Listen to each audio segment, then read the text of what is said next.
Stereotypy dotyczące płci, z którymi dorastałam, to m.in. mówienie dziewczynkom, że muszą być grzeczne i ciche, bo w przeciwnym razie niczego nie osiągną. Oraz tłumaczenie agresywnego zachowania chłopców wobec dziewczynek ich chłopięcą naturą. So the most, I think, violent gender stereotype I grew up encountering is that women are not allowed to get mad. Oh, in Africa, it's expected that the men has to go out, work.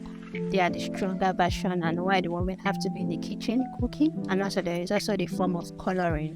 Men had to use mostly blue, and women had to use pink. So I was always told growing up is to close my legs when I sit.